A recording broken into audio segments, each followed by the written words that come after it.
코딩 만물 박사의 코스페이시스 강좌를 시작하겠습니다. 이번 강좌에서는 자석 기능에 대해서 집중적으로 살펴보도록 하겠습니다. 자석 기능은 화면 상단 왼쪽에 자석 기능이라고 되어 있는 버튼을 클릭하면 내용을 확인할 수 있습니다. 아이템에 붙이기와 격자에 맞추기, 크게 두 가지로 나뉠 수 있는데요. 먼저 아이템에 붙이기 기능부터 한번 보도록 하겠습니다.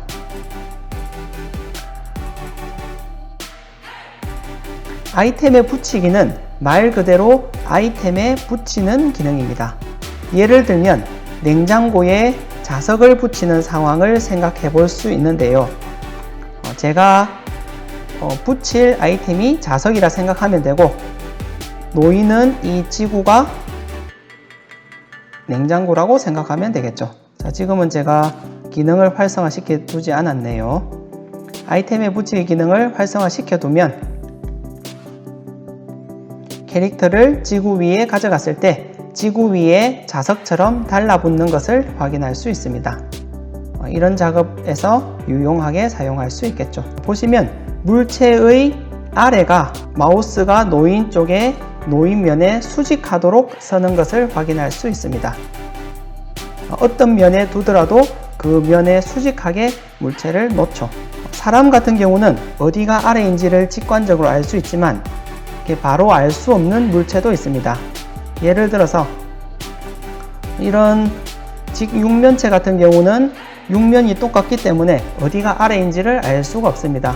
이럴 때 어디가 아래인지를 알기 위해서는 이동 모드를 클릭하면 이 화살표를 통해서 알 수 있습니다. 하늘색 화살표가 가리키는 방향이 물체의 위쪽을 가리킵니다. 그래서 아이템 붙이기를 이용해서 붙이면 보시는 바와 같이 하늘색 화살표가 위쪽으로 배치되게끔 아이템이 붙는 것을 확인할 수 있습니다. 그러면 아이템에 붙이기 기능의 활용 예를 몇 가지 보고 넘어가도록 하겠습니다. 자, 이렇게 기괴하게 생긴 암석이 있다라고 생각해 보겠습니다. 여기에 동물을 배치하는 경우를 한번 보도록 하겠습니다. 아이템에 붙이기 기능이 없다면 실제로 이 모양에 맞게끔 각도를 변형시키고 물체를 이동시켜야 되겠죠. 하지만 이 기능이 활성화되어 있으면 물체를 가져가기만 해도 자연스럽게 이 암석에 동물들을 배치할 수 있습니다. 이렇게 배치할 수 있겠죠. 도로를 잇는 상황인데요. 아이템에 붙이기 기능이 비활성화되어 있다면 이렇게 지나칠 수도 있고 조금 부족하게 배치가 될 수도 있겠죠. 자, 이럴 때 아이템에 붙이기 기능이 활성화되어 있으면 이렇게 꼭 맞도록 붙일 수 있습니다. 그리고 도로 위를 꾸미는 상황을 한번 보겠습니다. 아이템 붙이기 기능이 없다면 제가 여기다가 소화전을 한번 올려보도록 할게요. 자, V키를 하면 가까이 갈 수 있죠. V키를 하면 그 물체를 정중앙에 놓는 기능이라고 말씀드렸습니다. 자, 소화전을 가까이 했더니 도로 부분 때문에 아랫부분이 사라지는 것을 볼 수 있습니다. 그 이유는 이 도로도 높이가 있기 때문인데요.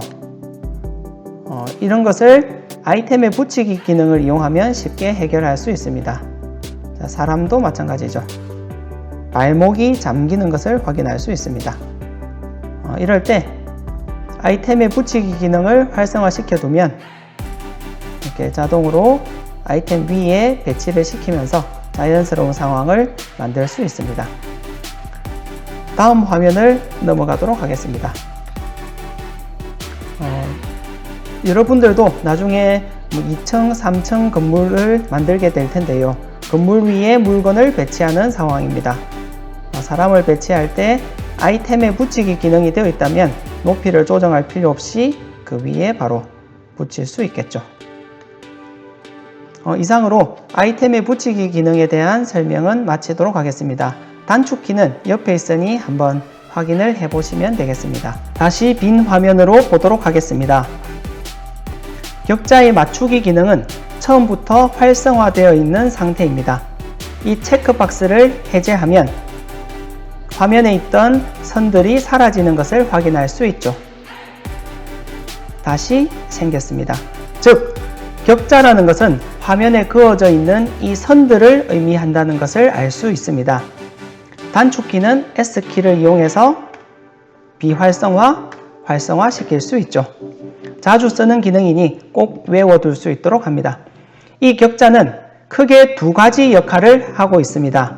첫 번째는 물체의 위치와 거리를 쉽게 알 수 있도록 하는 역할을 합니다.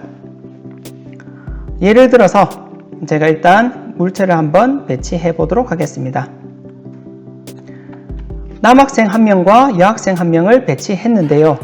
저는 즉시 이 둘 사이의 거리가 2m라는 것을 알 수 있습니다. 그 이유는 진한 격자의 이 한 칸 간격이 1m라는 것을 알고 있기 때문입니다. 1m, 2m가 되겠죠. 과연 두 물체 사이의 거리가 2m가 맞는지 좌표를 통해서 한번 확인해 보도록 하겠습니다. 여학생의 좌표는 0,0,0, 남학생의 좌표는 마이너스 2,0,0. 보다시피 2m 떨어졌다는 것을 확인할 수 있죠. 그렇기 때문에 격자를 통해서 위치와 거리를 알 수 있는데요. 이런 경우는 여학생으로부터 X방향으로 2칸, Y방향으로 3칸 떨어졌다는 것을 직관적으로 알 수 있습니다. 진한 격자 사이에 작은 격자들이 나누어져 있는데 이 작은 격자의 간격도 한번 보도록 하겠습니다.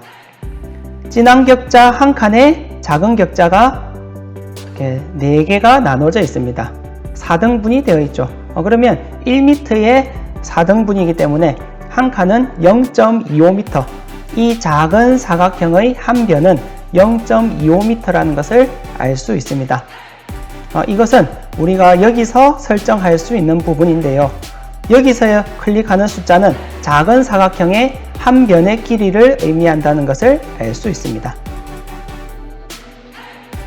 한 칸이 0.05m, 즉 5cm라는 것을 알 수 있겠죠.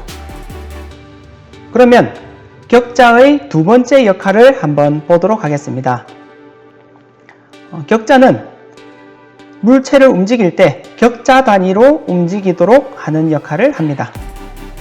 지금 제가 0.25m를 클릭했을 때 물체는 0.25m 기준으로 움직이게 됩니다. 이렇게 움직이면 물체끼리 이렇게 줄을 세우는 경우에도 쉽게 같이 배치할 수 있겠죠.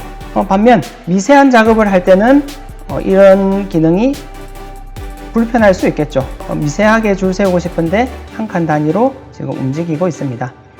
이런 경우에는 격자의 크기를 줄여서 이런 것들을 불편함을 해소할 수 있습니다.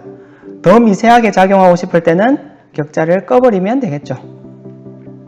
이상으로 격자의 역할에 대해서 혹은 격자에 대한 설명을 마치도록 하고, 격자에 대해서 배웠으니 이 격자를 가지고 배경의 크기에 대해서도 한번 짚어보고 넘어가도록 하겠습니다. 다른 화면으로 넘어가도록 하겠습니다. 이 화면은 제가 배경의 크기를 알기 위해서 캐릭터를 10m 간격으로 배치를 시켜 두었습니다. 배치를 시킬 때 마우스를 가지고 움직인 건 아니고 이 좌표를 통해서 캐릭터를 배치하면 쉽게 배치할 수 있습니다. 한 칸당 10m, 그러니까 우측으로 30m, 좌측으로 30m. 즉 기본 배경의 크기는 가로 60, 세로 60 정사각형이라는 것을 알 수 있습니다. 자세히 보면 끝에 지금 캐릭터가 2칸을 남겨둔 것을 볼 수 있는데요. 제가 일부러 남긴 것이 아니라 마우스를 가지고 왼쪽으로 이동을 시켜도 더 이상 이동할 수 없는 쪽이 됩니다. 즉 우리가 캐릭터를 배치해서 사용할 수 있는 공간은 60, 60이 되겠죠. 다른 작동은 못하지만 캐릭터를 멀리 보내는 방법이 한 가지 있긴 합니다. 예를 들어서 제가 Alt 복사를 해서 누른 채로 드래그를 하면 복사할 수 있죠. 좌표를 가지고 이동을 시키면 여기가 30이니까 40으로 보내보도록 하겠습니다. 이렇게 캐릭터를 배경 밖으로 보낼 수는 있지만 얘를 마우스로 움직이는 순간 다시 배경 안으로 들어오게 되죠. 그래서 실제로 우리가 움직일 수 있는 공간은 이 배경 안이라는 것을 아셔야 되겠습니다. 그러면 다른 배경의 크기도 잠시 알아보고 가도록 하겠습니다. 대부분의 배경이 크기가 똑같은데요. 사막도 60, 60, 바다도 60, 60. 그래서 대부분 배경이 60, 60 크기인 것을 한번 확인해 볼 수 있고요. 이런 눈 배경 같은 경우는 원형 형태로 조금 좁다는 것을 알 수 있습니다. 이런 주택 같은 경우는 더 좁은 배경이죠. 그래서 배경의 크기를 잘 알고 활용을 하시면 좋겠습니다. 이상으로 이번 자석 기능에 대한 강의를 모두 마치도록 하겠습니다. 강의가 도움이 되었다면 좋아요와 구독 부탁드리겠습니다. 다음 강의에서 뵙겠습니다. 감사합니다.